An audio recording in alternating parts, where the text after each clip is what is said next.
We are doing the tour of the International 460. It's a little rough.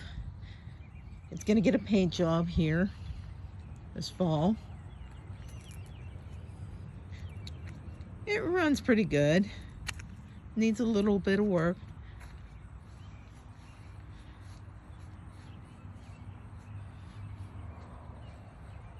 Here we go.